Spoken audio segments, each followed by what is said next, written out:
A little over 30 years ago, at about this time of year, many children were crossing their fingers and toes for a certain playset to be under their Christmas tree come Christmas morning. Now, I never actually had this playset because unfortunately it's arrived at a time when I was what I would call post-toy. But I'm quite sure that there are many people slightly younger than myself who will remember this toy either with great fondness because they actually got one, or with great sadness because they didn't. Now, being something of a completist, I have done my usual trick of going a little bit bonkers. So this video will require a drink and some snacks to watch all the way through, because I have not only covered the Matchbox Tracy Island from 1992, but also pretty much all of the major UK-based Tracy Islands that followed it over the course of the next 30 years. There may well be more in the future, I have no doubt. I don't think anyone particularly saw a 90s resurrection of the series coming, but it happened. So, at this point, I will wish you merry festivities if this is an important time of year for you. If you're watching it as a completely random time of the year that isn't Christmassy, then hello, and enjoy anyway, please, and I hope you will.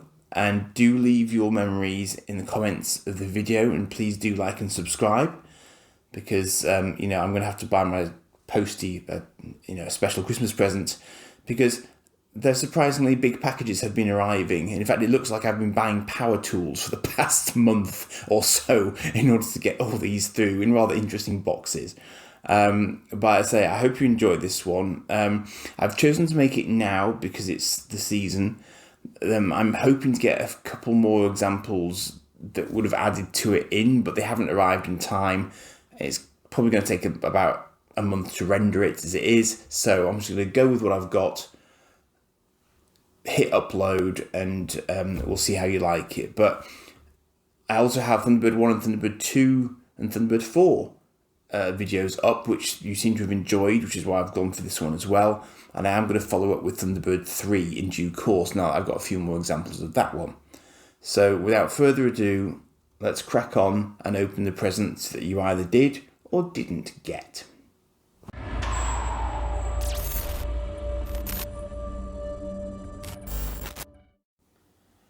So, 30 odd years ago, at the time of filming, this was the toy that everybody wanted and nobody could get.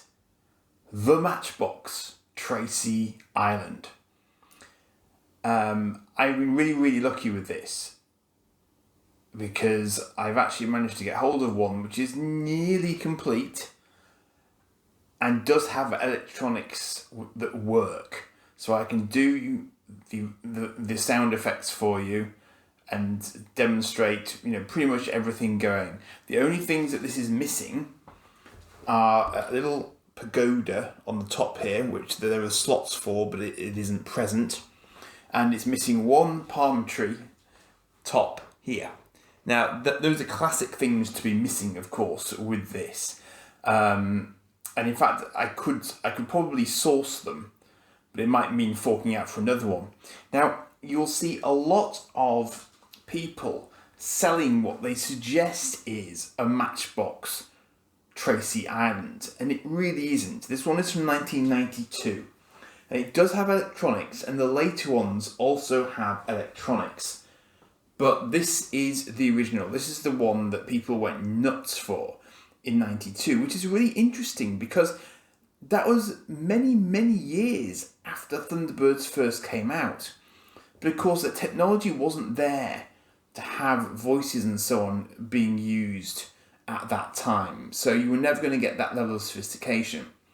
And of course, Blue Peter famously did one, made one on their TV show as a sort of a replacement for this one because people couldn't get hold of this one. But this is what kids were hoping to wake up to come Christmas 1992. And it's funny for me because I never had one. I never had any Thunderbirds toys which sounds bizarre given the number of videos I've now made about them. And yet, I grew up at a time when, although it was on TV, they weren't really producing readily available toys for it, whilst I was of an age where I was looking to get toys. Does that make sense? So, had I tried hard, I might have been able to find the toys, but they weren't really in stores, and eBay wasn't a thing back then, because I'm that old. So, unless I'd sort of happened to find it in a newspaper ad or something, I wasn't about to get it. Now, for reference, this Tracy Island is big, and it comes complete, more or less, in the box like this. So it's a solid piece. It's a good 50 centimetres wide, and I'm measuring it as I speak. I'm not reading this out, I'm actually measuring it. It is 33 centimetres deep, and at the highest point, I think it's about 22 centimetres tall, something like that. So it's a big piece. It's a big piece, and the later editions were, I think, of a similar size, and I will be finding that out for myself very, very soon. But some of them were actually much smaller. So this is a big piece of kit, and let me run you through what it does. And I haven't actually played all the sounds yet, so I'm hoping that they all work. But back here behind the Thunderbird 2 area is the sound control deck. So here we go. Thunderbird 1, FAB.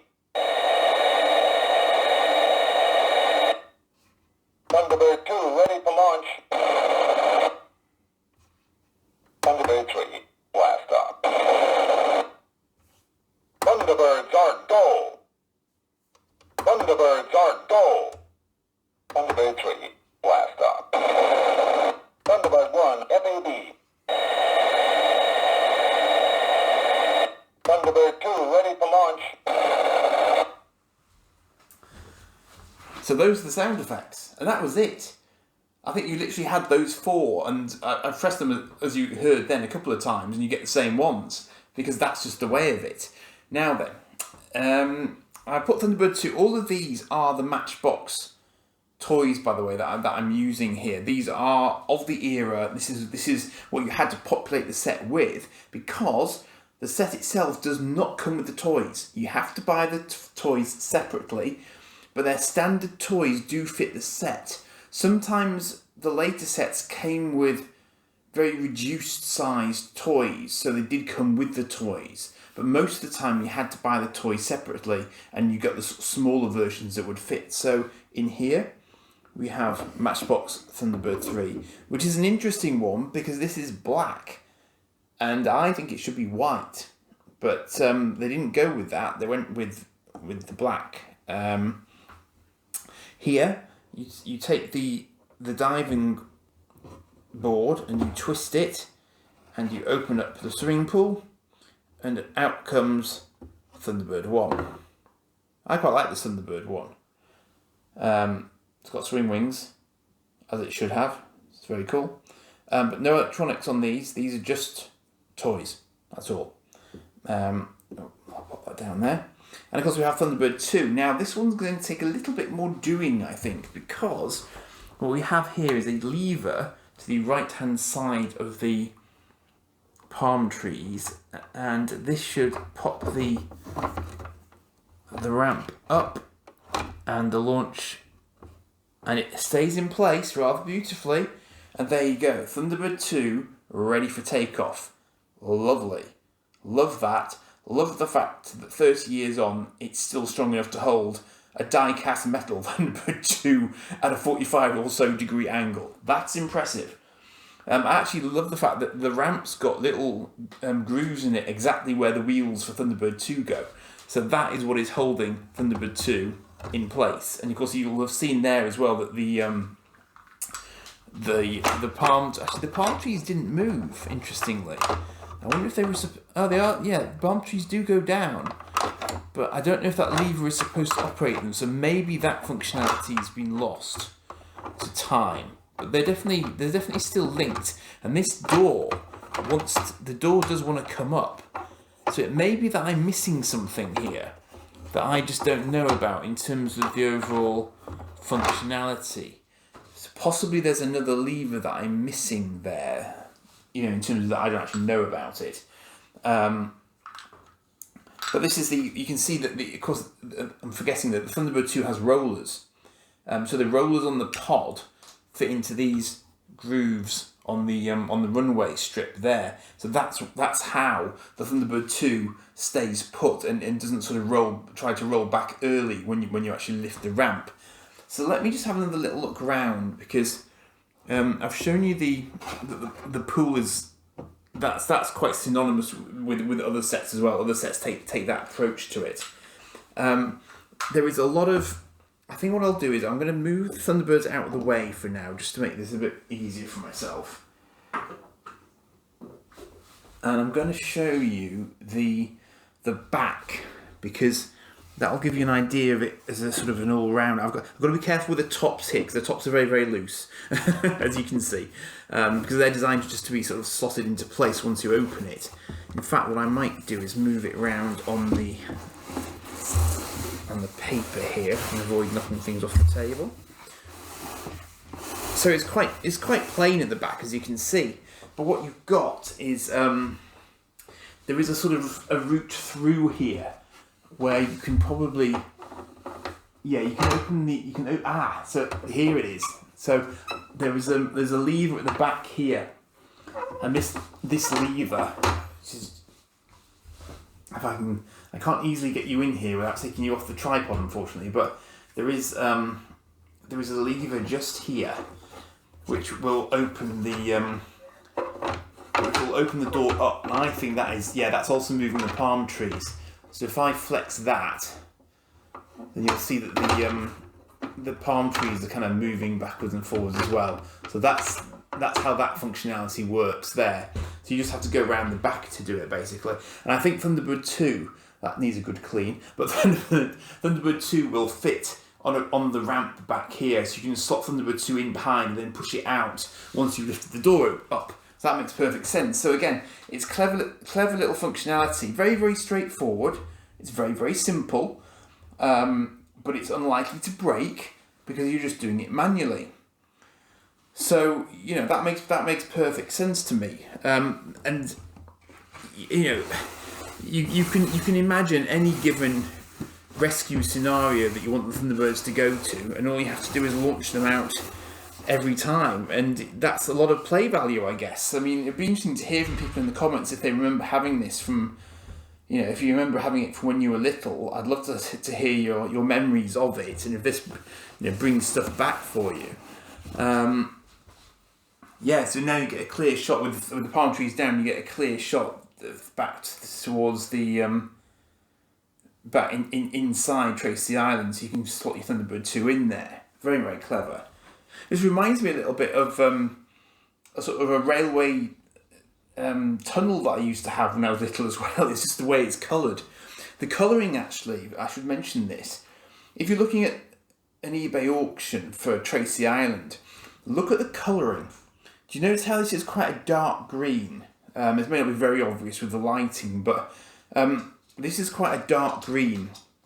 The more modern Tracy Islands are actually a much sort of brighter green, I find, from what I've seen on the auction pictures. So this is more subdued. Generally speaking, the layout is not dissimilar, but one of the big differences is this. If you look at the runway here, the runway is at a 45-degree angle to the front of Tracy Island. The more modern Tracy Islands, the runway is just straight out. So it's not at an angle, it's straight out onto the side of the beach. So that's one of the things that you can look for to try and figure out just from a picture whether or not it's actually a Matchbox one or one of the later Vivid ones, which I'll be coming on to. But, considering it hasn't got a huge amount of sound, it hasn't got a huge amount of, electronic cleverness, it hasn't got lifting launch pads or anything, you just reach down and you pick up your Thunderbirds and you take them and you go. I can still see why people would have loved this, because it is very, very close to the actual TV show. It's just very, very clever. Excuse Excuse me. So, if you can get hold of one of these, then you're doing well, because there aren't so many of these as there are the later ones, of course, inevitably. Because, these were very, very, well, I mean, I think they must have been scarcer, but that may have been a function of the demand there was for them, rather than them actually being super scarce, because, these are around now, so they can't have been that difficult to find. I mean, the only thing that's lacking with this really is a separate home for Thunderbird 4. There is a little gap around this left-hand side here, but there isn't really a sort of a particular home for anything there. So I think Thunderbird 4 just wasn't really sort of thought about for this particular version. But they couldn't do everything, especially not at that point in time.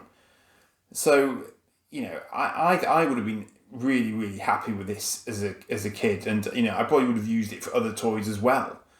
Because any sort of small toy of that era probably would have had a reasonable chance of fitting into this Tracy Island one way or another.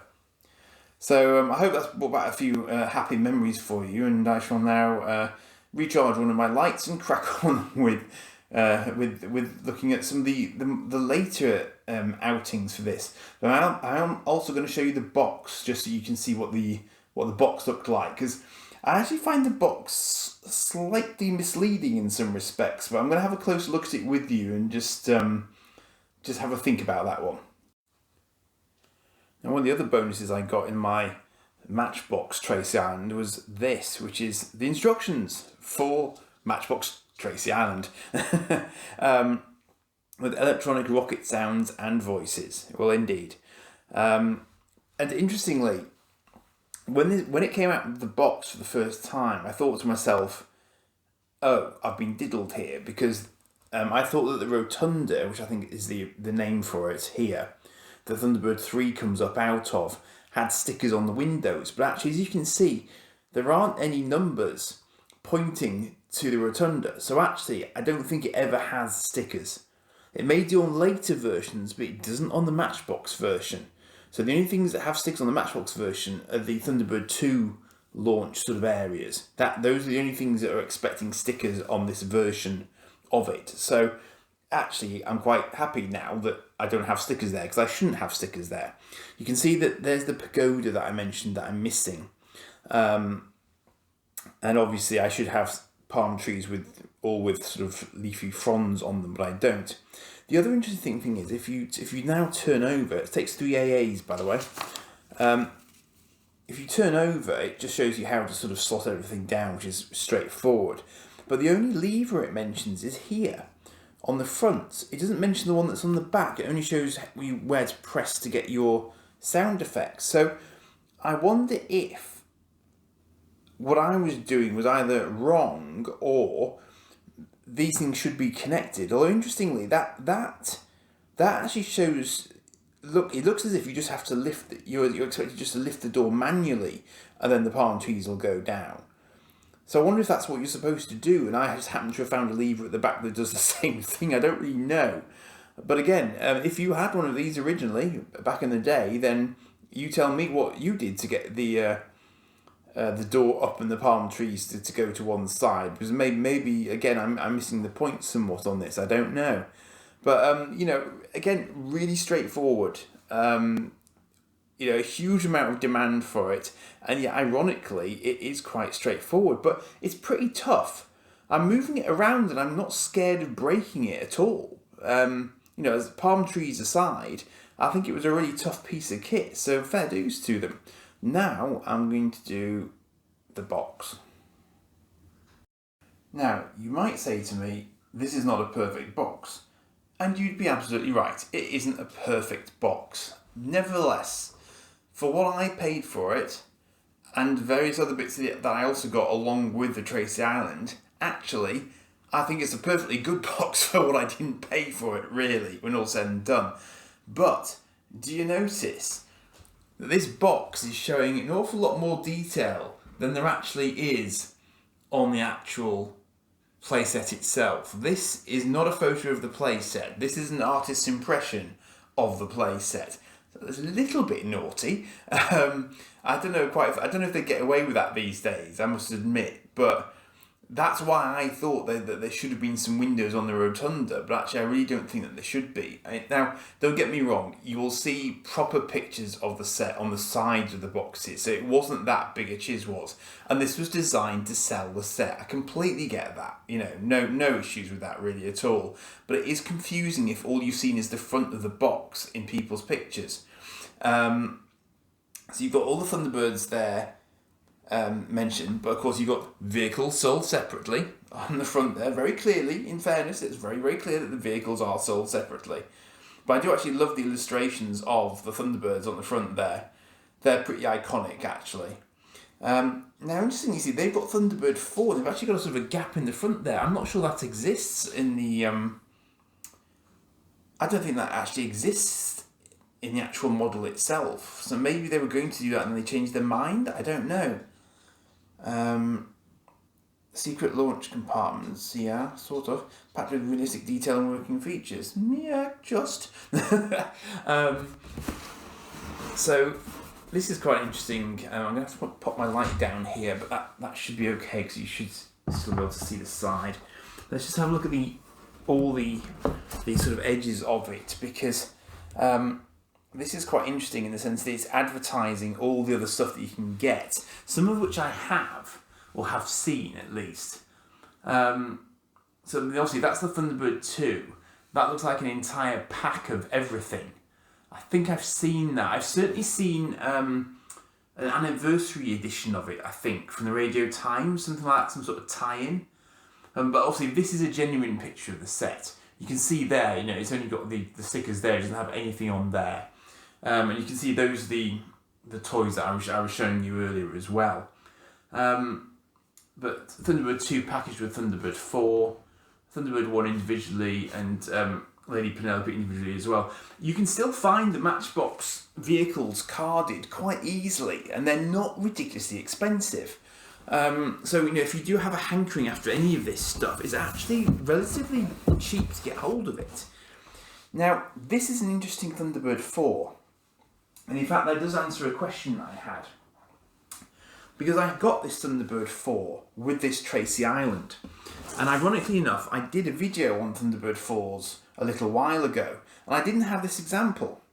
Because I didn't know it existed. Because it only came with Tracy Island. But if you see here, this one is actually quite without detail.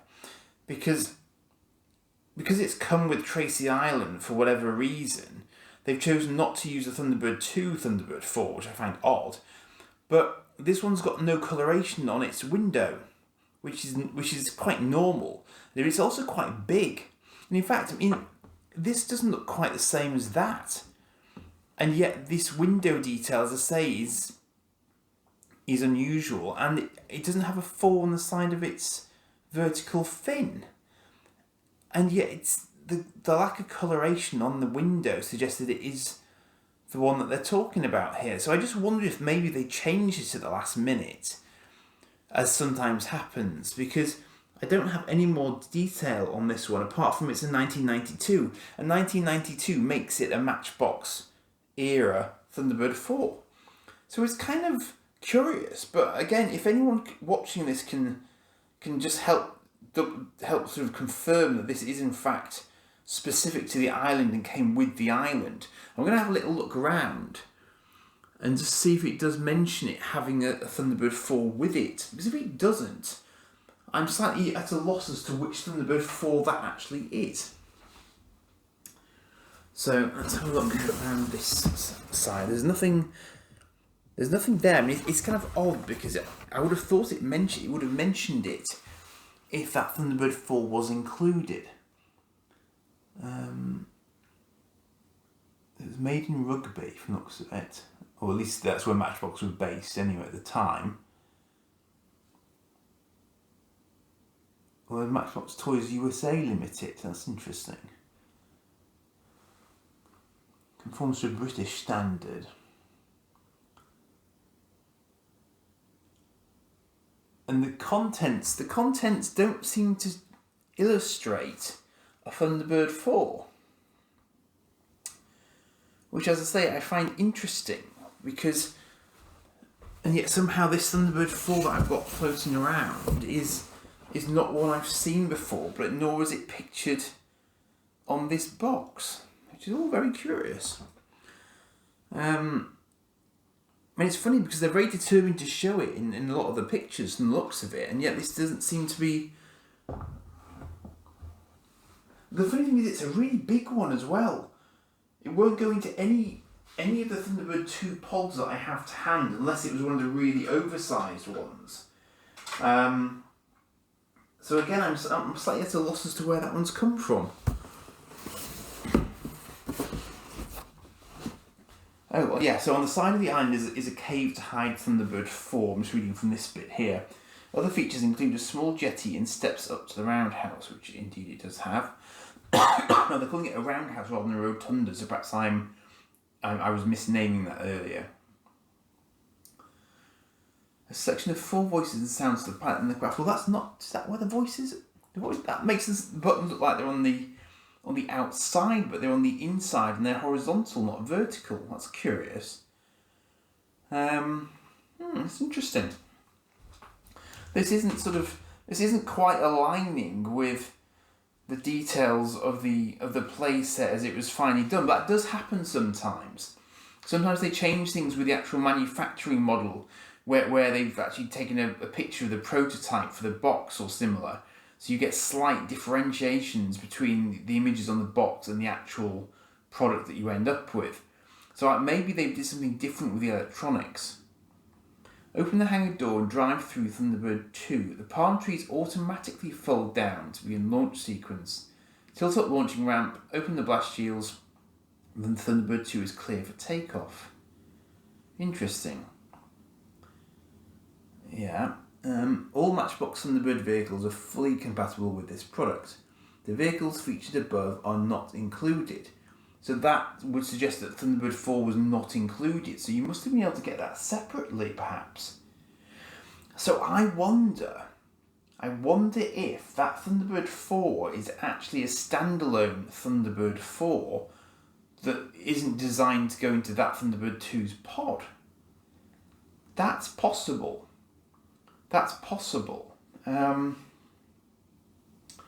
Maybe I'm misremembering. Perhaps I have looked at that Thunderbird 4 before. Perhaps that is the Thunderbird 4 that comes in the bigger Matchbox Thunderbird 2's pod. But I can't quite convince myself of that somehow, because I think that's kind of in the middle of the two. So that one's interesting. So I wonder if... So I'll now go on an auction hunt for this, undoubtedly. But I wonder if that is a standalone Thunderbird 4 that I just haven't seen before, because my Thunderbird 4s tend to come with Thunderbird 2s, of course. But I wonder if they did a separate one just for the purposes of Tracy Island, just to beef it up a bit. That might be what it is. So I think I've covered the entire box now. I think that was all 4 sides. So it's all good stuff. Yeah, so that's my working theory. I think that there is a bigger Thunderbird 4 that I just haven't seen, that maybe came with something else as well. I don't know. But I suspect that means that I've now got all the Thunderbirds necessary to populate this in a sort of an appropriate official fashion, if you see what I mean. So I'm very, very happy with that. It's always a bit of a risk getting stuff from eBay, because you just don't know what sort of state it's going to arrive in necessarily. But actually that's been a really, really good value for money auction. Quite a last minute snipe as well on my part, but you often have to do that to get these things. So very happy that I was able to get it to show it to you, and this is just the start. There are several more examples to come, and you'll see how things evolved over time. Hopefully by the time you reach the end of this, will probably be a rather long video, but I think it's nice to capture these things for posterity, hopefully, because it's fun to look back on them. That's what I find. So I shall move on to the next at this point. Stay with me. This Tracy Island comes about midway through the ones that I'm going to show you, but it's the first one I'm filming. And I have to say, I was giggling like a madman looking at this because it is absolutely fantastic. This is the Powertech Tracy Island from Vivid. Came out around 2002-2003 after they released a really big Tracy Island. This one is about 25 centimeters wide by 19 centimeters deep by 14 centimeters tall. It's quite compact, but just check this out and brace yourself for the volume levels here. I apologise in advance, but I'm actually quite proud of myself for finding the button that did it. And all the sounds work. The ones that I've tested so far work. The battery compartment works, which is a bonus. Are we ready? Here we go. Calling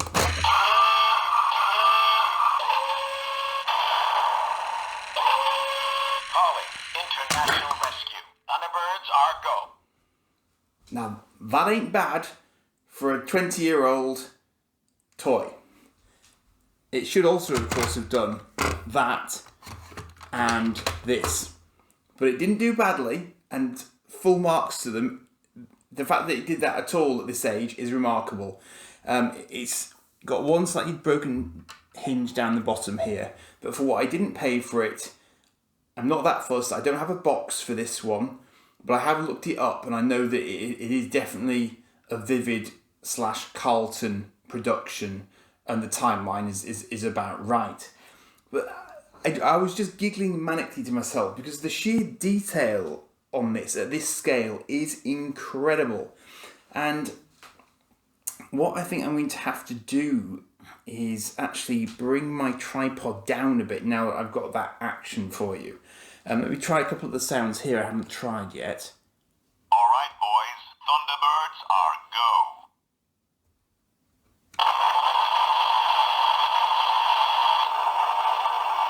Thunderbird 2 to base. ETA 5 minutes. I would say they're working as intended. Standing by in Thunderbird 4. Mr. Tracy, detonation in 4 seconds. All right, boys. Thunderbirds are go. Standing by in Thunderbird 4.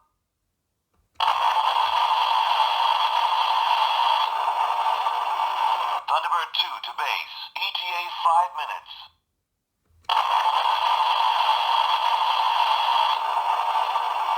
Thunderbird 2 to base. ETA 5 minutes. Okay, I think that might be about them. But over here, we've got a very clever little idea. So what they've done is they put pictures of pod vehicles in there, like Firefly and like the recovery vehicle. So those are very, very clever. It's a clever way just to sort of give you more scale without going completely overboard. Now, I discovered that this top section will actually lift even if there aren't any batteries in. So this is obviously on some sort of spring. There's a button here at the back on the top ridge there. It took me a little while to find that, but that's what triggers it to lift up and out and away. And then all the sides just naturally fall down. Now let me lower this down a little bit because you really need to be able to see inside it to get the full effect here. So apologies if this goes a little bit wibbly wobbly on you for a moment. Here I go.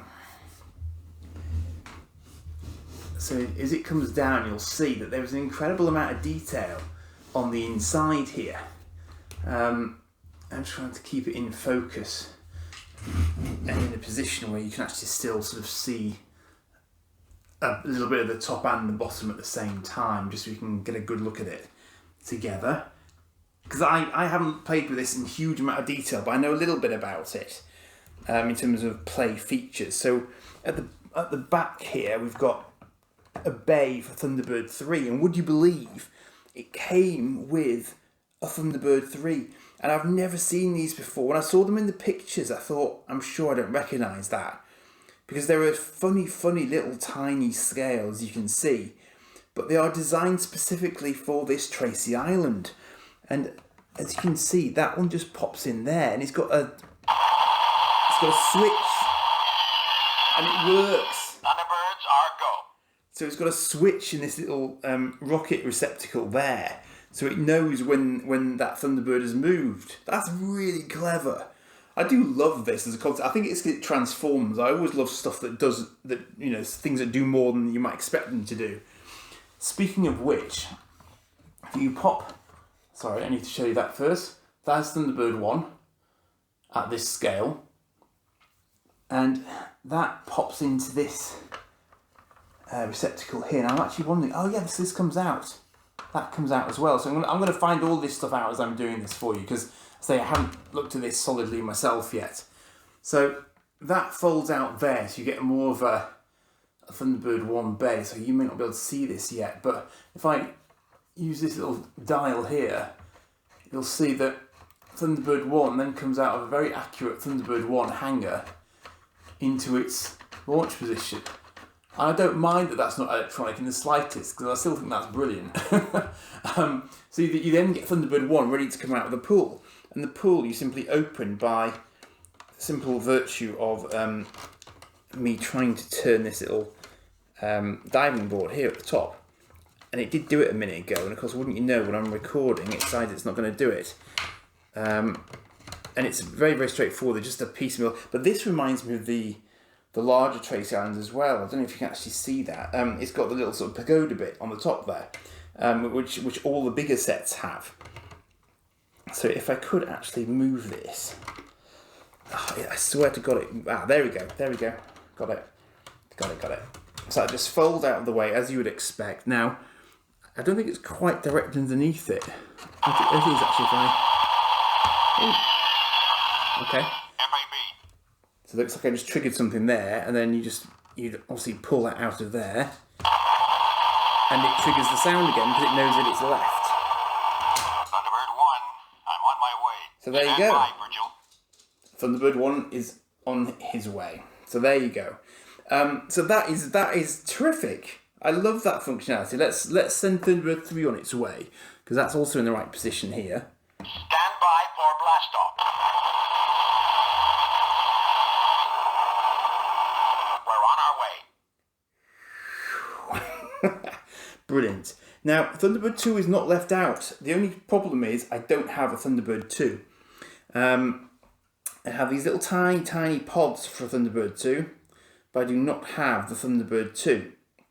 And shockingly, if you see my other videos, this is a Thunderbird 2 that I do not own. So I now have another Thunderbird 2 that I need to track down if I wanted this to be completely complete. But just check this out. So you've got pods 1 and 3, and I think the Thunderbird 2 would have come with pod 5, I believe. But look at this. You can move this along very, very easily. Now, where is the... Let's just fold this out so it's out of the way. So you've got a ramp here for Thunderbird 2 to launch. The palm trees are operated by this switch here to allow it to go past. It's this. Yeah. So you press down on this red lever here, and up pops the pod, which is brilliant. Which is very, very similar to the show. So again, I love that as a concept. I love the detailing. I love the stickers on it.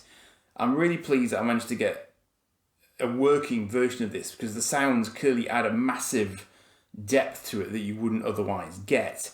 It's a shame I haven't got Thunderbird 2, but that will clearly now be a submission.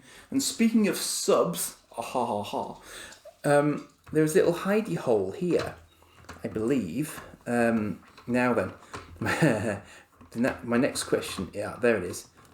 I think, no. I'm looking for, they love their concealed buttons.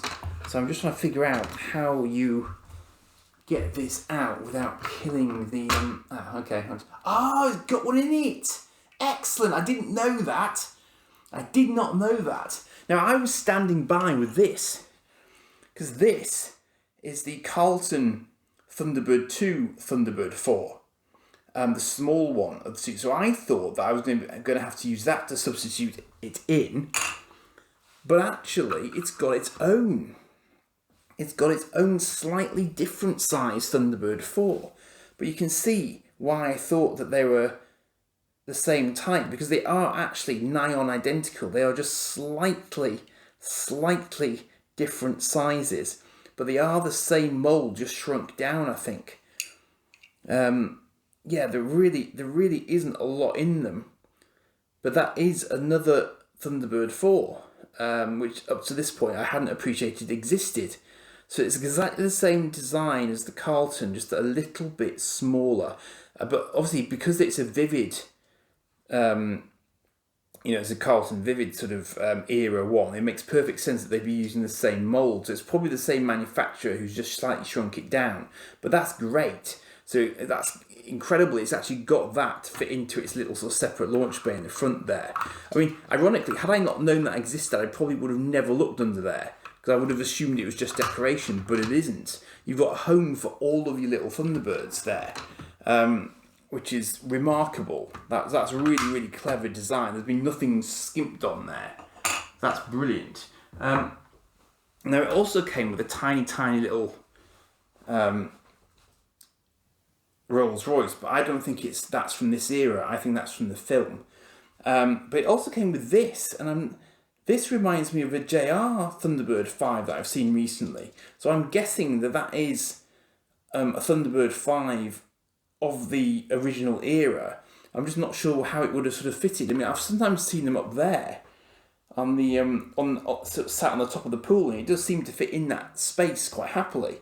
But obviously, that's not really sort of show specific, show accurate. But it does make sense, I guess, that it was sitting near to Thunderbird 3. But for a Thunderbird 2, I think that is a complete Carlton Powertech Tracy Island, and I rather enjoy it. I think that's brilliant as a toy. I think that is a cracking toy. It's got a lot of detail on the inside. It's really well stickered. It's got all the elements of Tracy Island you would expect, and it unfolds into this playset, which is brilliant. And I've got all the blinking palm trees on it as well. So I mean, I think I've struck really lucky with this one. As a sort of as a random lot on eBay, I'm really, really happy with that. So I guess now I'll have to quest for a Thunderbird 2 to complete it if I can find one. And the really funny thing about this set I should mention is that this was put on eBay as a Matchbox Tracy Island. So of course anyone looking at it who was vaguely familiar would have thought that's not a Matchbox, because there are ways to tell. And I'll go into that a little bit later in the video.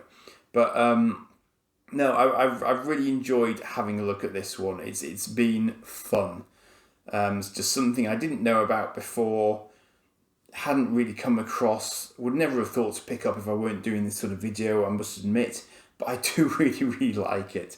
So I'm going to move on to another one now. By way of an addendum to the Powertech series of vehicles, I've now acquired the Thunderbird 2 from the Powertech Tracy Island. And as you can see, it is a rather lovely little version of Thunderbird 2, quite plasticky, but in Carlton colours, which is what I would expect from that particular sort of manufacturer of that Tracy Island. But the really interesting thing about this, from my point of view at least, is that it's probably the smallest Thunderbird 2 that I've seen that can do this. Most Thunderbird 2s of this size do not pop their pods out on command. This one does, which I think is quite impressive of it. I'm not entirely sure if I look before to see if the actual doors of the pods open. That might be a step too far, perhaps. They've got the sort of classic little rollers underneath, even though they don't seem to do anything. I think they're just there for visuals, basically. But I've now got a full set of 1, 3, and 5. So that's quite a nice thing to be able to get hold of, because ironically I had to get another Powertech Tracy Island for not an at all unreasonable price, given all the other bits and bobs that it came with. In fact, they were very, very honest and said that they didn't think it would actually stick down anymore. The top wouldn't stay in place. And as I found, it can be quite tricky to make it do that. But, didn't pay much for it at all. But it would have been incredibly difficult to find this little Thunderbird 2 just on its own, because most people wouldn't be able to describe it, because I don't think it's got any particularly distinguishing features to it. It actually looks as if the legs do come out as well. So even at this scale, they've gone to the trouble of making sure that the legs will pop out so you could stand it up. And in fact, that makes perfect sense because it would have to do that for the playability of the Powertech set, because it's designed to raise the pods up into Thunderbird 2. So it makes perfect sense that they would do that. But I still think it's a massive attention to detail on their part at this sort of scale. So fair dues to them. And good luck to you if you're looking for one of those. I think finding another one at that scale would have been nigh on impossible without actually getting this set as a source for it, because I think most people just wouldn't know that it existed. Now, as an additional addendum to the Powertech set, I'll just show you with this one that's come. It's not in quite as nice a condition as my original example, although that being said, it does actually have its hinge here, and that hinge is intact on this one, so it does actually fold up quite well compared to my original example. But what I hadn't noticed when I originally showed it to you, possibly including this, there's another sort of little sort of folding section at the back here, that perhaps I didn't mention last time, because I don't think I'd noticed it last time, but that obviously folds in there and can fold in away behind there, so it can then sort of fold up more effectively like that. There's a little switch there, I'm not sure what that does, but that may just be where it's designed to connect in, I think. But the thing that I did notice was that there was another lever on the side of this ramp here for Thunderbird 2, and that actually raises the end of the runway. So it does have that functionality like the larger sets do, but I just hadn't noticed that as I was whizzing through all its other features. So it just goes to show, you can keep on discovering things about these sets when you think you've noticed everything. So I just thought I'd share that with you for completeness. But yeah, as I say, really sort of impressive set overall. Seeing if they were buttons, they're not. But yeah. So, if you do know of anything else that this does that I haven't shown, then obviously do please let me know. I'm just wondering if there's any other way to... There isn't a Thunderbird 4 hiding in here this time round. I did check, but wasn't that lucky on this occasion. Yeah, I mean, for with everything else that it came with, I'm really pleased I went and sort of forked out a little bit extra just to get this one, because it's really funny when they're in boxes they're really expensive. When they're loose they're really not. So no great shakes there. But it's nice to be able to do that just for completeness anyway. So that's it for that one for now. Now what we have here is the rather large box of the Vivid Imagination's 40th anniversary Tracy Island. Now, I haven't actually looked at this box in detail yet, nor indeed have I looked at the innards yet. But what I can tell you is that this little tiny 40th anniversary sticker here is one of the few things it will denote to you that this is in fact this version of Tracy Island.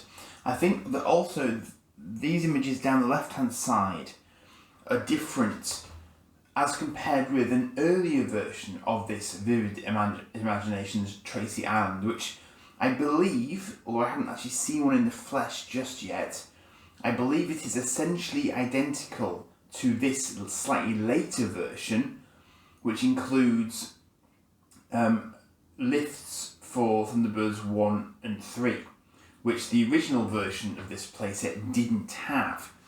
But I believe this one is about the 2004 mark. Now I could be wrong because I need to check the box, but I think that's about right. And the original version of it was around the 2000 mark.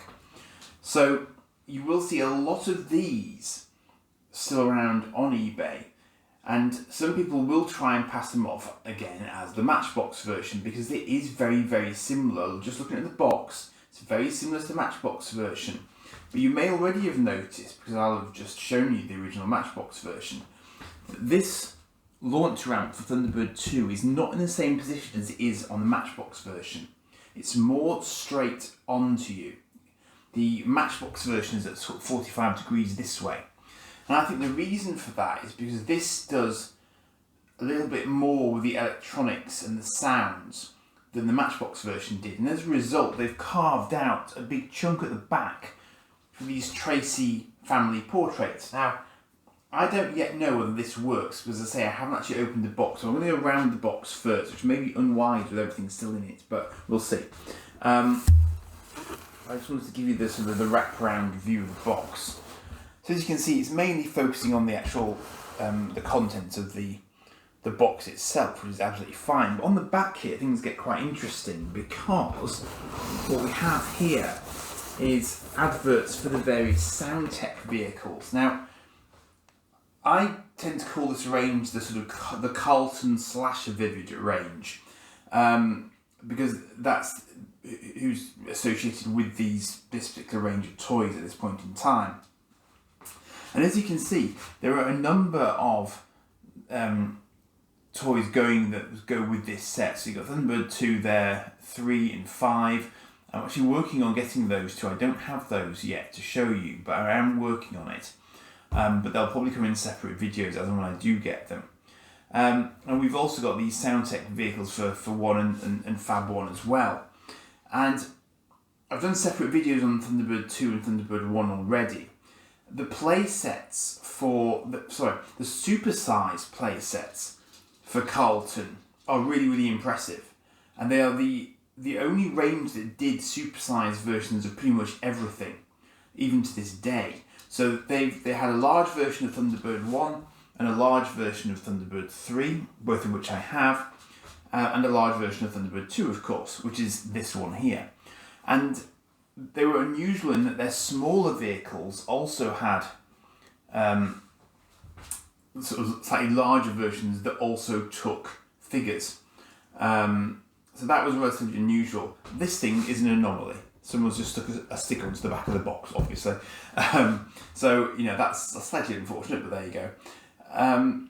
So 12 authentic phrases, various adverts for the various figures and so on that they did.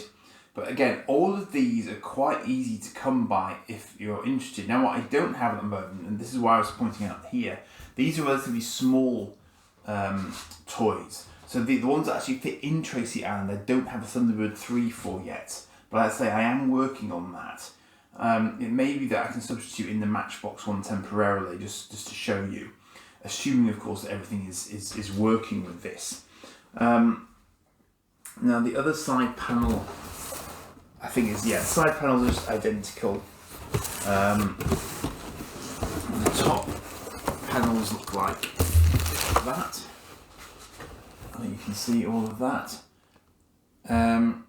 So again, just demonstrating the play features. And you'll note that, as with the Matchbox, actual contents and vehicles sold separately. So you don't get anything for free in with the box, which is not unusual, of course, as we know by this stage. So I'm going to have a dig at this now and just see what I actually ended up with from the auction. So bear with.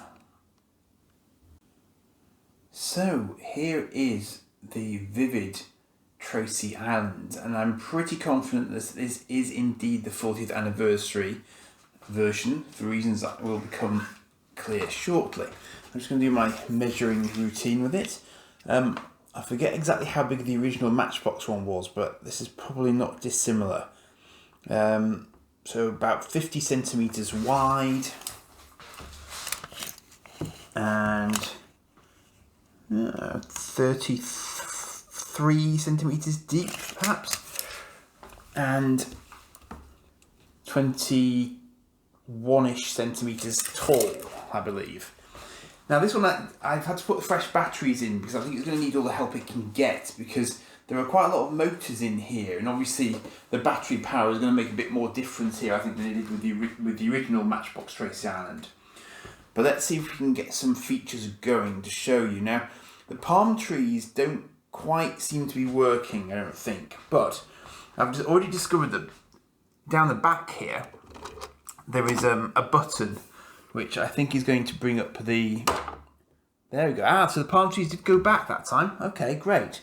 So that brings the rock face out of the way, and then it's a straightforward shot to roll your Thunderbird 2 out into launch position.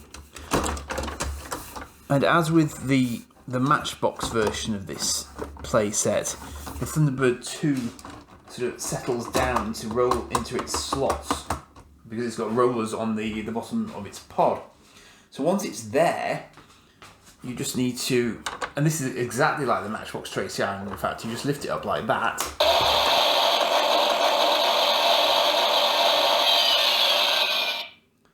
And then you get a sound effect, which is considerably different to the Matchbox version of it. And I'm not even sure whether or not that would have been active on the original version of this playset, or whether that's a 40th anniversary special thing. But then when you take it off,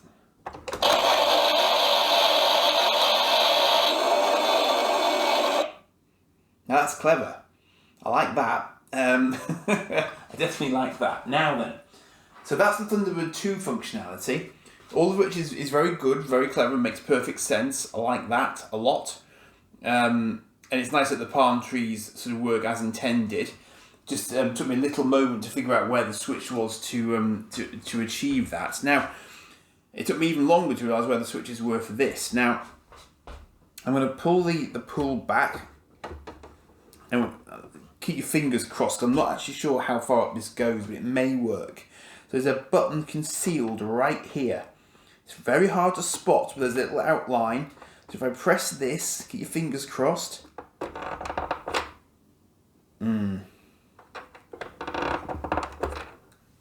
Now when I first put these batteries in, this did work. Now it's not so happy. Let me just see if it'll... Yeah, it's the weight. It can't handle the weight of the Thunderbird being in there. Let me just show you. So you can see there is a lift in there, and it's trying to come up. It's already higher than rock bottom because it did just lift up a little bit. This is the proper Thunderbird 1 for this set as well. So as you can see, it does go down.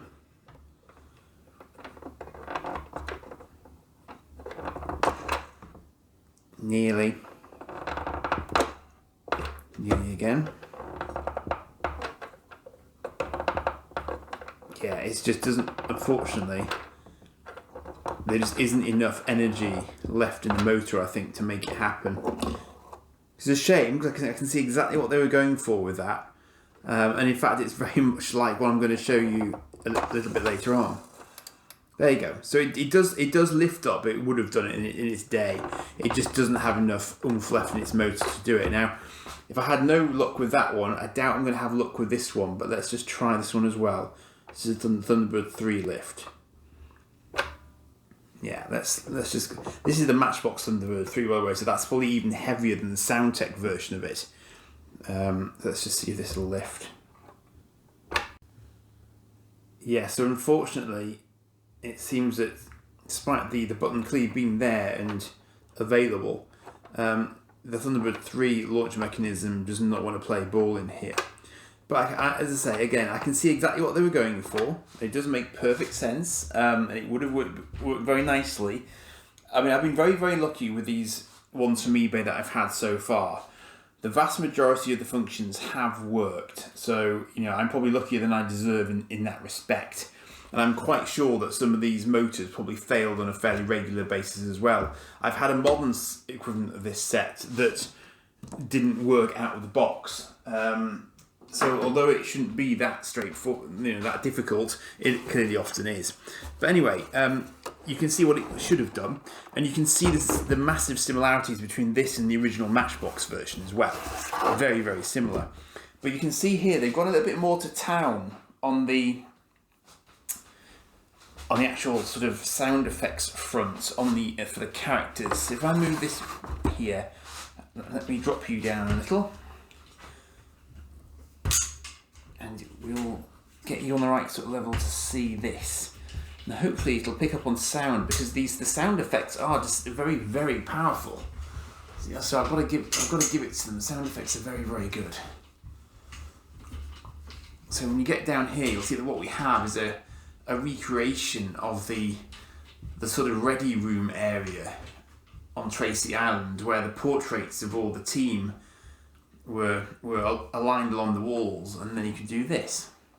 Thunderbird 1, I'm on my way. Every second counts. This is International Rescue.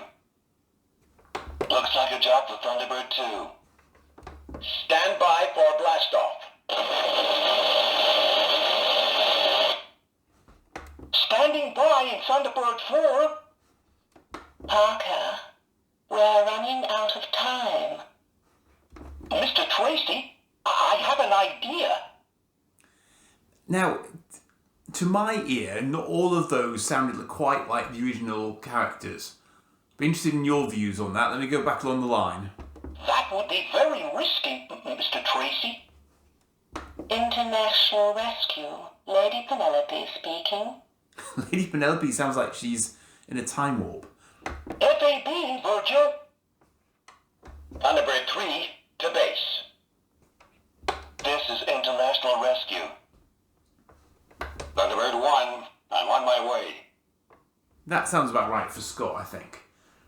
So again, very, very clever. Quite sort of low key, but there's more than one phrase for each character. So obviously, you know, things have moved on since the Matchbox version. So I don't know really. I don't know.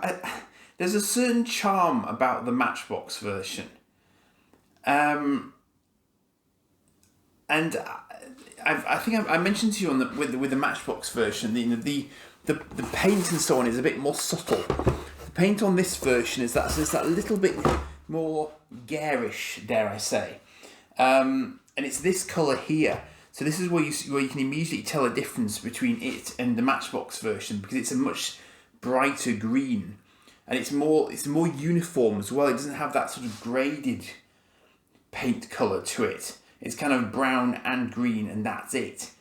But you know, it is at the end of the day, it is what it is, and it is immediately recognisable as such.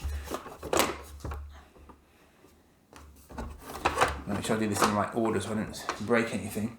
But that's what she looks like, and she's, you know, and you'll notice as well, actually, one other thing I noticed straight out of the box virtually with this one is that you do get stickers for the window here, for the roundhouse, which you don't get with the Matchbox version. So if you see that, you immediately know that it's not the Matchbox version. Also, if I lift you up here, you'll see here that the paving around the swimming pool does not have any coloration to it. On the Matchbox version, it does. And there's that pagoda there that I'm missing on the Matchbox version that I have. So a little bit of a shame about the lifts, but you can see that the Thunderbird 1 lift was just about trying to do its job, but it's just not quite still in operational order, this one. But it is pretty complete. You know, the stickers are in not bad shape. So in terms of overall playability, those lifts were never going to catapult Thunderbird 1 and Thunderbird 3 to the heavens. That was never a thing, clearly. But it's just a little bit of a shame that I don't think any sound effects played when I pushed the buttons either. I rather suspect that they should have done, but they didn't. So whether Thunderbird 2 was doing very, very good sound effects, for whatever reason, they weren't getting triggered. Let me just see if I can get Thunderbird 1 to actually trigger anything when it leaves the launch pad, because I rather suspect that it should. I'm sure I'm saying this is the right Thunderbird 1. I hope it is. Yeah, that says Carlton on it. I'm just trying to read that, because I do have so many of them around, and Thunderbird 1 is often the one that is most similar across the different makers of it.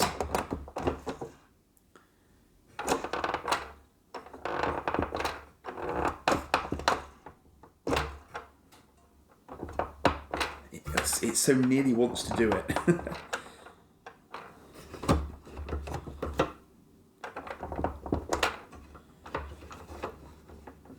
No, it's not quite. So nothing gets triggered when I move the pool. And I already know that isn't going to come up by itself. But when I move that off the pad, I thought that might have triggered something. Maybe even that's had its day as well, if there was a trigger down there. I thought perhaps there was a pressure sensor at the bottom of the launch pad that might have sort of triggered something, but obviously not so much. But anyway, I hope you've enjoyed having a look at that. I mean, you can see it's even got these these sort of paths around the edge of Tracy Island, which the original Matchbox version did have as well.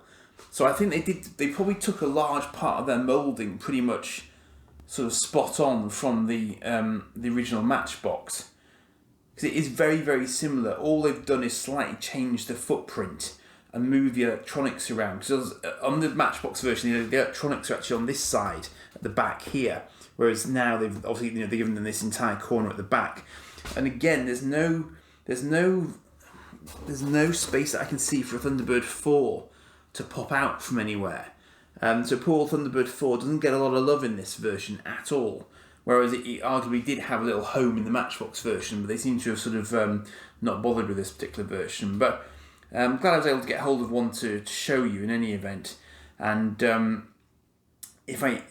as and when I do get the prior version, it'll be interesting just to compare the two and just see if there are any sort of massive differences. I rather suspect there won't be. But as I say, if I get time and it does arrive in reasonable shape, then I can try and show you the comparison between the two. You may remember that I had to substitute a Matchbox Thunderbird 3 when I was showing you the Carlton Vivid version of Tracy Island for the 40th anniversary version, but this is an actual Carlton Thunderbird 3 that would fit inside that Tracy Island, just for the sake of completeness. But unfortunately, it arrived a little bit late for the show and tell and the island itself.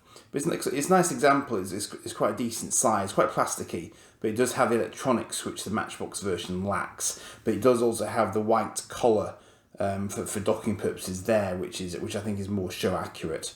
And its sounds aren't really working, but you just press this little button here. It's in dire need of fresh batteries.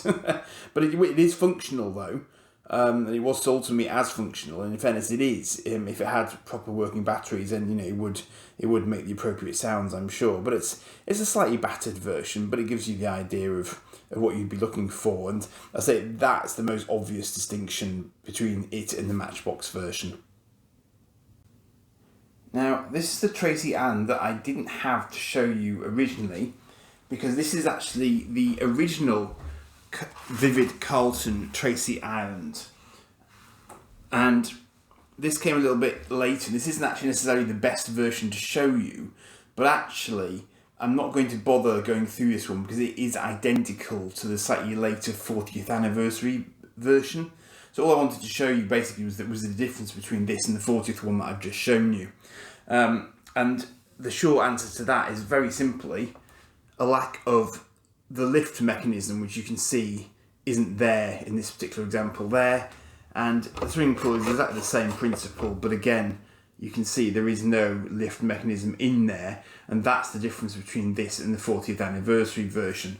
It has, from the looks of it, the voices on the back would be exactly the same because it's got the same sort of feature set at the back. I think you can see that they've substituted some palm tree tops there for this one, but ironically I wasn't really buying this one for the Tracy Island, which is just as well as it turns out, because it arrived slightly damaged, which is the first one that I've had that problem with. But as I say, it doesn't really matter from my point of view because it wasn't what I was going for. But you can see here it's got the same sort of the console suite, if you can see that there is pretty much identical to the 40th anniversary one. So I'm not even sure if it comes with any more speech functionality. This one isn't up and running at the minute, but I think it's fairly safe to say that they're effectively the same, and it was only really the launch elements that were the new elements.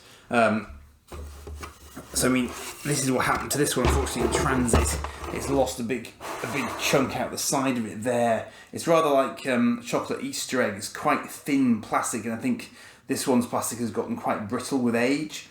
So I'm happy that I got it. In fact, there's another hairline crack I can see there. In fact, all of that is wanting to come away at some point. So it'll be useful for spares for someone, perhaps. The palm trees obviously are quite difficult to get replacements of, so I may disassemble some of it perhaps and put some up on auctions or something like that. But as I say, I was actually going to get it for what it came with rather than for it itself, but I'm happy that I'm now able to show you a quick comparison between it and the 40th anniversary version, and there isn't a lot of difference by eye. It's the same sort of green colour on the top as the other one, and it lacks the lifts and therefore some of the mechanical complexity of the later version. So, you pays your money and you takes your choice really in that sense. But as I say, it's very tricky to distinguish them if all you've got is a picture. Because unless you actually ask the question, you're not going to know whether or not you're looking at the 40th or the standard. So maybe worth bearing that in mind if you're interested in getting the launching sort of version of it, assuming it still works like that, of course. But just thought I'd show you that one for reference. So some 2 or so years after we had the small Powertech Vivid Tracy Island, we got this one produced by Bandai in 2004. And this, as you will see, is not the traditional Tracy Island that you might think of from your early childhood. This is the film Tracy Island from the 2004 film Thunderbirds, which, a lot of people sort of don't massively like because it took some liberties and it generally didn't really quite sort of capture the feel of the whole thing quite as well as perhaps it could have done. But it is Thunderbirds. It did get a Tracy Island, and it got a lot of vehicles as well, actually, because of course it was 2004 and it was quite heavily weaponized in that respect.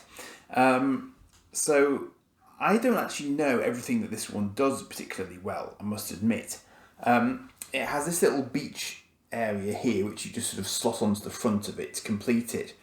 But my understanding is that this was actually sold in different components. So you've got this sort of base unit here, which is one solid piece, but then you also got 4 separate sections here, possibly even 5 or 6, which were sold independently, which you added to the base unit to make up the whole thing, which is novel, certainly. And as was usual, you also didn't get the ships. Now, I'm using a bit of a mix of ships here. These are from the film, but I'm not sure if they're the right scale to be using because, again, as I say, there were lots of them. So let me run you through some of it. So we've got Thunderbird 2 here. You push this in here, I think, and that doesn't actually do anything at all. Okay. So it wasn't that I was thinking of then. That's it there. So you push that down and the launch ramp springs up. This Thunderbird 2 looks as if it might fit on here on purpose, but then I'm now not so sure. You can see that immediately starts to want to disappear off.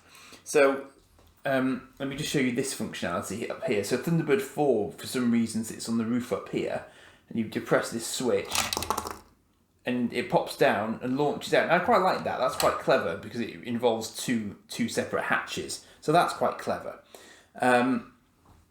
Let me just, actually, before I continue, let me just measure this for you, just to give you an idea. It's not dissimilar at all to the Powertech Tracy Island, I think, size-wise. We've got about 28 centimetres wide, about 26 centimetres deep, perhaps, and a little bit taller here, I think, about 17 centimetres high. So that gives you an idea of the overall size of it. So it's got a little Thunderbird 2 launch spot. It's got a Thunderbird 4 launch spot. So far, so good. It also has this launch spot here, which I guess is for Thunderbird 1. Unfortunately, I do not have a Thunderbird 1 to fit this slot. I'm not quite sure why. I imagine that I did, but for some reason I don't. I do, however, have a Thunderbird 3 for this area of the back. And you can just about make that sticking its nose out. And it doesn't seem to want to do that anymore convincingly. But there is Thunderbird 3 out from that slot. It's quite a small one.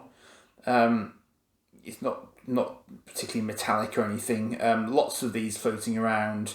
Lots of people selling these off as sort of not realising that they're not actually the original Thunderbirds ships. But that's just a thing.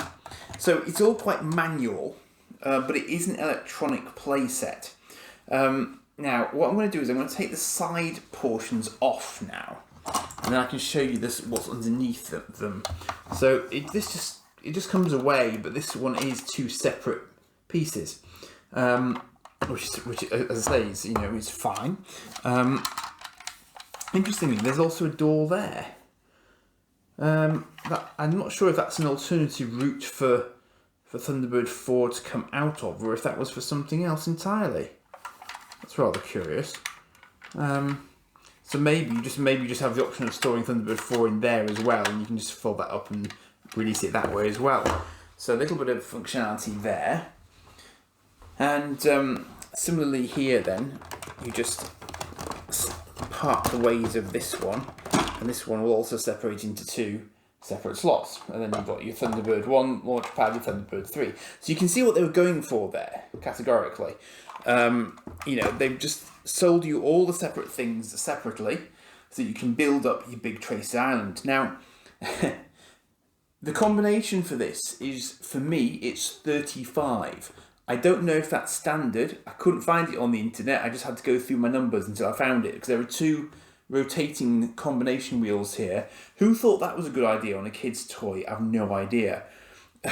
Because it means that if you forget the combination, I could not get into it without the combination, which was deeply irritating when I was preparing to show it to you. But it does lift up, and if I show it to you there, you'll see that what you have here is a funky little electronic play thing. Now this doesn't do anything, it's just a sort of standard throttle lever sort of effect. You do, however, also get this. If it were on, it was on when I tried it 2 seconds ago. I probably switched it off. So there we go. That doesn't actually seem to do anything. Perhaps it would do normally, I don't know, but...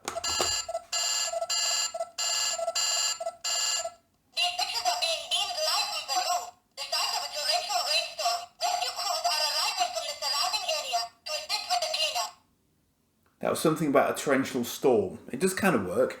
And you've also got this funky little sort of walkie-talkie type affair here, which is like a rescue communicator, so that's wired. Then you can speak through this, and it broadcasts your voice out. Not that it really does terribly well. In fairness, this came with batteries, so they may not be the freshest, but they do work, clearly. So that's quite a clever little idea. I quite like that as a sort of little interactive bit. So I'm not anti that, but it's just hilarious that once you've changed the combination, you could be locked out of it forever.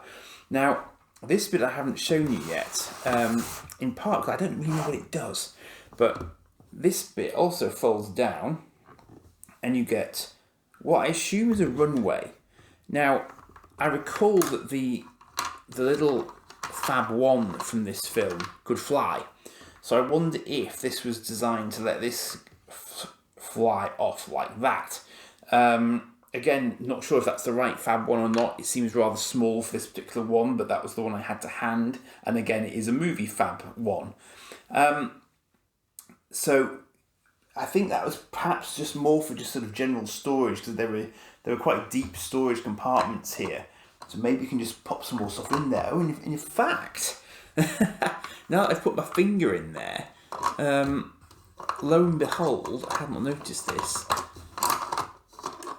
Bonus content, right. So this is broken, but I have actually got some examples of these elsewhere. So actually, you are supposed to be able to store some of the small vehicles that come out of the large Thunderbird 2, and I say this would have been the mole.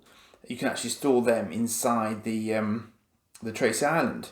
So that's quite clever of them. I think that is it in terms of what's in there. That goes quite a long way back, so had I not looked down, I wouldn't have noticed that at all. But yeah, they obviously slot in there. Now, I don't know if this central part actually comes up or not. I don't know if this may be hardwired, I think.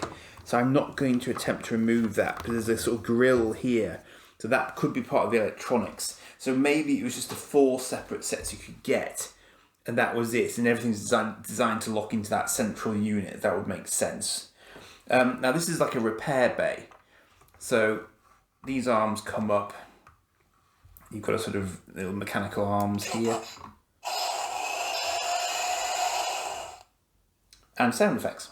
Not sure what the sound effects are for there exactly, but they are a thing. You can also move this.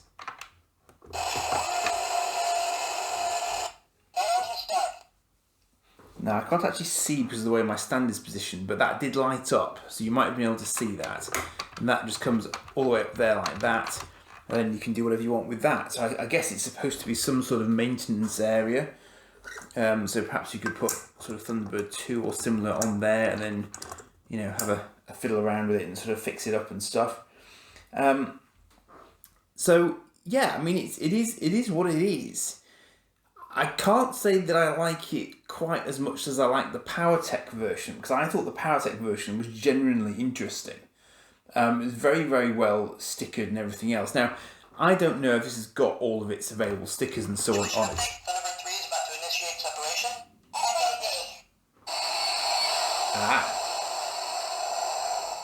So this switch makes noises, I think, if that's open. Thunderbird 4 in 3, 2, 1. Thunderbird 4 is go. So hopefully you can hear that. Thunderbird 1, commence knockdown procedure. FAB, Thunderbird 2, lining up target,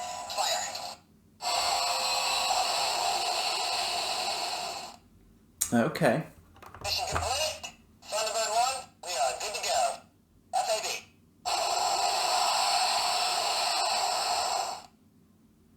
It's good. Sound effects are all good. I mean, it's good. That's recognisable without a doubt. Thunderbird 4 in 3, 2, 1. Thunderbird 4 is go. Yeah, it's good. I'm just not sure that it's got quite as much longevity as some of the others, maybe. You know, and I can imagine at the time it would have been deeply unpopular because you would have had to have bought all the little bits and bobs separately. I think that would have annoyed me as a parent at the time, without a doubt. But you know, it is a Tracy Islands, so you know I've got to give it its due. And this would, I mean, they were all quite spaced out, I suppose, in terms of when they arrived. But then it would be over a decade before we got another one, at least here in the UK. I mean, one thing I'm not doing in this series of sort of show and tells, if you like, is showing you every single Tracy Island ever, because I know that there have been more released in Japan of varying different scales. But these are the big ones that we got here in the UK. So, you know, that's the sort of market that I'm covering with these. So I will now need to alter my setup slightly, because I've covered the smallest two first, and now things get a little bit bigger. I'm just chuckling to myself because for the sake of completeness, I'd better show you the 2004 film models that were supposed to have gone in that Tracy Island that I just showed you, which I've just noticed sat in the corner of the table after I did the filming of that particular Tracy Island, of course. So, as you can see, I do actually have the right Thunderbird one, and these are all very light, but they've all got little sort of notches and grooves where they were clearly designed to interface with that Tracy Island. So that the weight of this now makes complete sense to me, because the actual way in which this would have been presented on the island was quite complex, but with it being light, that would actually now make sense. And this little Thunderbird 2, and I've got so many Thunderbird 2s knocking around, these must have come with this set when I got it from eBay. This one has quite a long slit at the back compared to the one I was just using, and that would fit much better onto the ramp, because obviously that's the one it's designed for. This Thunderbird 3, not dissimilar to the one I used, but again, a little bit lighter, a little bit smaller, so again, makes more sense. And I think this little Thunderbird 4 is also that little bit smaller, a little bit lighter, so again, you know, better suited to the island. And this may well reinforce my theory that the runway is for FAB 1, because this one has little wings. So when the runway says fly on it, I'm guessing it's for FAB 1.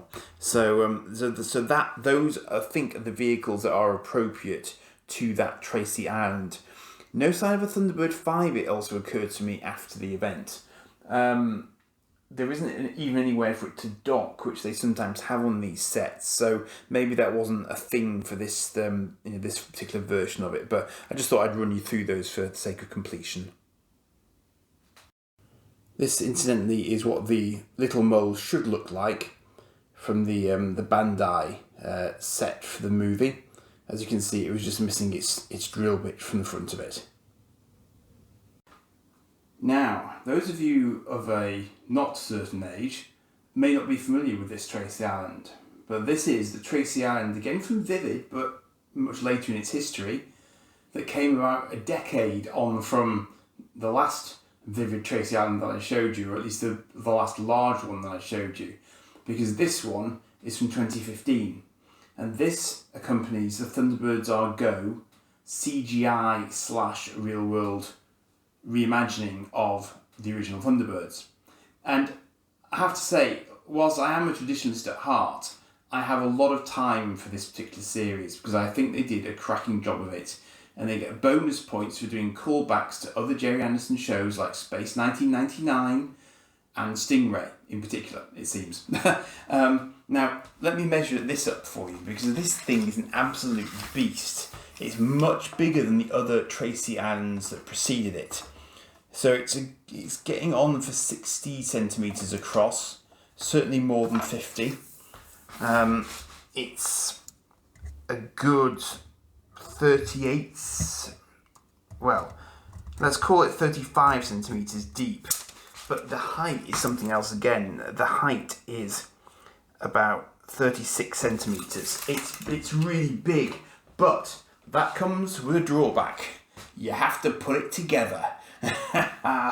Oh, and that gives me proper flashbacks because it was so to slot together.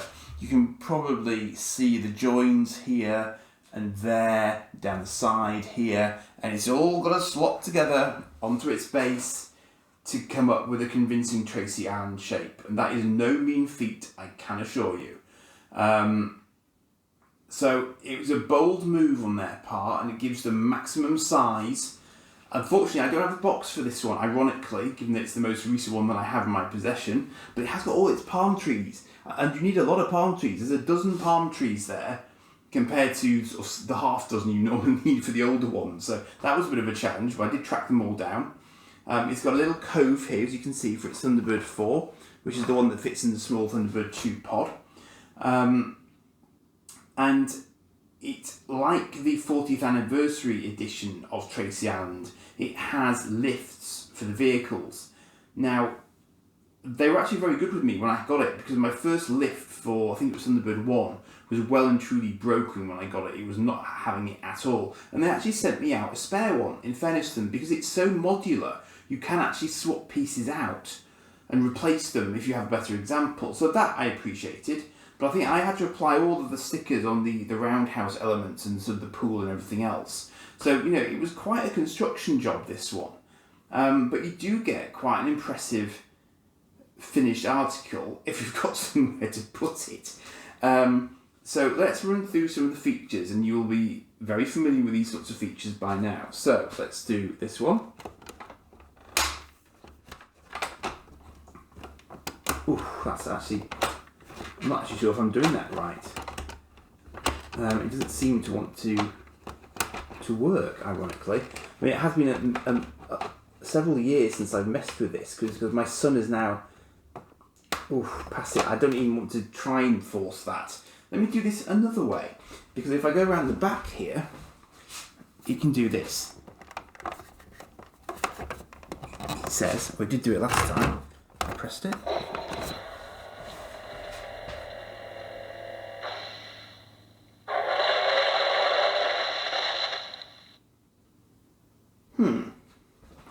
Last time I pressed this, there we go.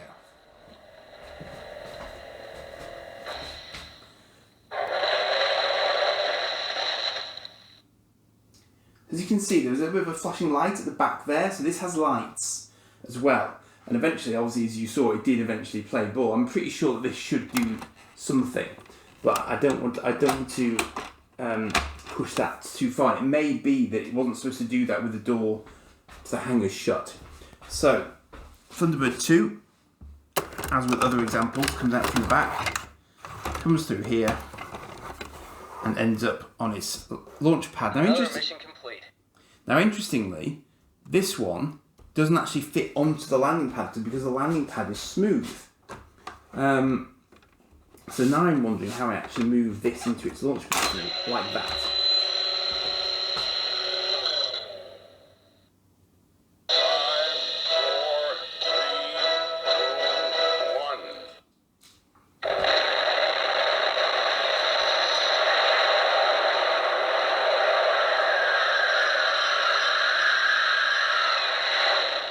Thunderbirds are go.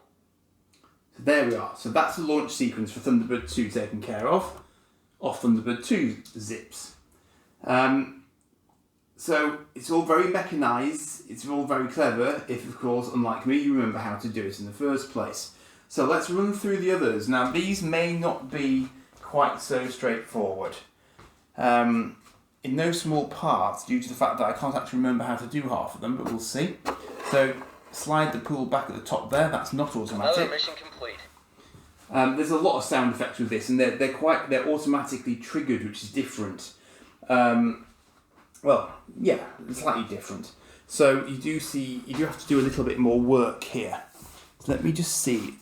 So Thunderbird, I'll show you this from the other side as well. But then you slide Thunderbird 1 forwards. And then,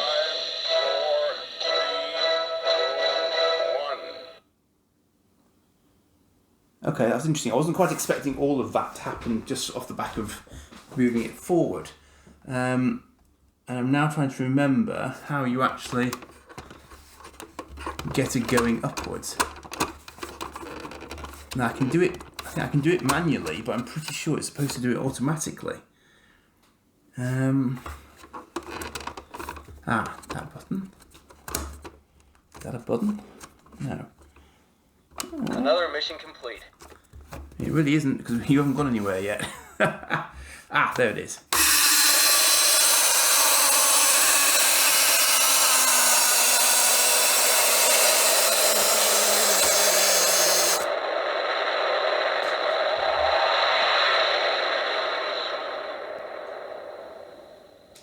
So that was Thunderbird 1. Thunderbirds are go. Sorry, Thunderbirds are indeed go. Yes, absolutely. So yes, quite a convincing lift, that one. I was impressed by that. I thought that worked very well once I remembered where the appropriate button was. So Thunderbird 2, tick. Thunderbird 1, tick. Thunderbird 3. Let's go, hopefully.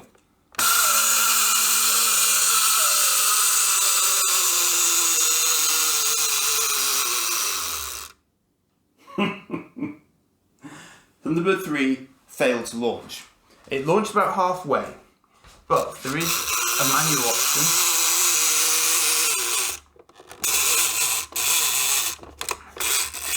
Sort of.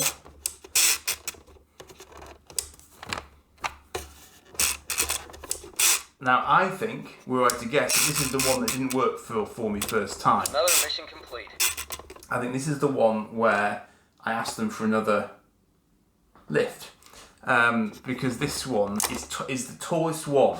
It's nearly twice the height of the Thunderbird 1 elevator, and for whatever reason it just does not want to play ball. So it should come out the roundhouse up here, and you probably saw me sort of pick it out there. But I think they might have tried a bit too hard to get so much size on Tracy Island that they just couldn't quite make the elevators powerful enough to bring them up all the way. I'm reasonably confident that the batteries are quite fresh in this as well. It got Thunderbird 1 up fairly happily, but Thunderbird 3 I think was always a problem, at least in the examples that I've had. Now, let me show you the back of this one, because this is where things get quite interesting. And I'm going to share with you something that foxed me. It probably didn't fox anybody else, but it foxed me for a while. Okay, that's getting exciting again. So, as you can see, they've put quite a lot of attention into the detail at the back of the base. So, there is quite a lot going on in the back here.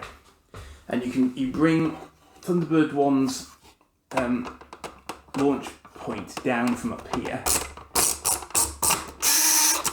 and bring it back up here. And I think that's the one to go. But that'll go higher now. It does actually, I think, a bit. But anyway, that's where Thunderbird 1 is supposed to sit. And it's good because it's a good solid sort of connection point, and it triggers lights at the back and so on. This is the Thunderbird 3 tube that I was trying to persuade to go further up. And you just activate it with these little numbered buttons at the back here. See, even Thunderbird 4 has got some love on this particular version because it does actually get its own numbered sticker, if nothing else, to show you where it's supposed to launch out from. So that's good.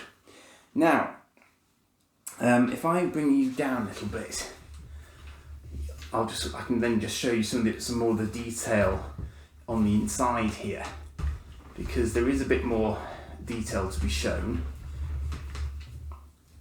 And they Another didn't. mission complete. Yes, we know, another mission complete. Thank you. But they didn't skimp on the detail. There's a control room in there. Got some nice sort of sticker in. There were a lot of stickers to apply. Now, the thing that confused me the most about this Tracy Island, and I freely admit it on camera here, was this. Where do you think the batteries go? On every other Tracy Island that I have ever seen now, the batteries were underneath Tracy Island, because that's where you put a battery compartment, right? Where you've got lots of space. Did they do that with this one? No, they didn't. No. The battery compartment is so well hidden that it was only when I realised the instructions were actually on the side of the outer box and not in the instruction manual that I was finally able to figure it out, because the batteries are actually in here. So you have to prise this open to reveal the screw hole that you have to then unscrew to reveal the 3 tiny AAA batteries that are in here powering the whole thing. Now, I think if they'd gone for double A's, they might have had more juice for the lifts, personally. That might just be my imagination, I don't know. But that is where the battery compartment sits. So if you're watching this video because you're struggling with this particular Tracy Island, hopefully I've just unstuck you, because that is where the battery compartment is. And it's not at all obvious because they've hidden it away so cleverly. So congratulations, but unfortunately you've probably ruined quite a lot of Christmases for a lot of parents who took hours to figure out that that's where it was. And there's also a random robotic arm here should you wish to have one in your Tracy Island. So that is it. That's 5 Tracy Islands with some of their accessories. Obviously not all of them in all cases. But it may well be that I will fill in some gaps as I've gone along, because I am still sort of picking out bits and bobs where I can to fill in the gaps. But it's a remarkable range of toys spanning 3 decades effectively. And as I said at the start, there are a lot of other Tracy Islands that I have not covered here. Lots of Japanese examples, for example, and there are probably ones that predate the Matchbox one by a number of years as well, that were, more straightforward, shall we say, but still Tracy Island recreations. In terms of playability, I think that this one, if it were actually fully functional, is very, very good. I just think that the lifts do seem to struggle on the one that I've got, so that kind of lets it down a little bit. But, I think there's a lot to be said for the other ones, and I did particularly enjoy the Powertech one. Apparently that one never really sort of took off, but I do think that Powertech one is very, very clever in the way that it opens up, because I think there's enjoyment to be had just from that. But then it's also a really good recreation in detail just by using the stickers of Tracy Island inside. So actually, I do think that in fairness, it's got a lot going for it. Where perhaps this one is just trying a little bit too hard, if anything, to be, all things to all people, I suppose, in a sense. But this is a good toy, but it isn't solid because it's not. There are so many different joints to it where it could go horribly wrong that it's quite hard to be positive about it, because just trying to dismantle it for transport would be a bit of a nightmare as well, because you'd be terrified of breaking it, and if you don't have the instructions, it's going to be very, very hard to put it all back together again. I mean, there might be videos out there that would help you do that, I don't know, but nevertheless, it is well done. Interestingly, I mean, it's probably the only one that's got a Thunderbird 2 launch point on the left-hand side. I don't know how that came to pass, and I don't know if that's actually accurate to the, I want to call it a cartoon series, but that doesn't seem very fair. I don't know what the best description of a series like that is these days. CGI, But it's the first one that really breaks away from the traditional Tracy Island as well. So I suppose, if you've not watched this series and it doesn't mean that much to you, then you might frown upon it. But I'm interested to hear your comments on it and see if you've had any adventures in parenting with it yourself, because I certainly did try and put it all together. Good grief. Definitely, I must have spent the best part of a Christmas day putting this together once, because it was out in good time for Christmas in 2015. So this is only 8 years old. But so, happily most of it is still functioning. It's just that lift for Thunderbird 3 that's a bit of a shame. But apart from that, fair dues to it. I don't think there's actually another way to get more sound effects out of it even, strangely. It's obviously got quite a few built in, but I think that they are largely triggered by events to do with the vehicles. Let me just test my own theory there, because I'm just thinking, having said that there might be a... No. Well, Yeah. anything is possible. So Brains gets some noise I from the have back an here. idea, but it's not what you might consider rational. It's hard to determine without reliable data. Well, anything is possible. I have an idea, but it's not what you might consider rational. Yeah, so he had a few more voices from that battery area that I showed you before, because that's his sort of lab area. But that I think that's about it. Otherwise, Thunderbird 1 doesn't trigger anything. Possibly something gets triggered when you put Thunderbird 2's.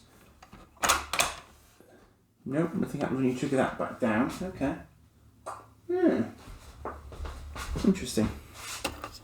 Another mission complete. And I'm not even sure what the official way is to bring the doors back down again. I think you just press them down like that, and then the palm trees flip back up, and that's it. So there you go. That's that one, and that. Unless I add anything on to the end of this, it's going to be the end of my my spiel for this particular Tracy Island and the end of this video. So thank you for watching. I hope you've enjoyed those flashbacks various to Tracy Islands of years gone by, and all being well, I should have this out in time for Christmas, so you won't miss it and you will be able to see it. Cheers for now.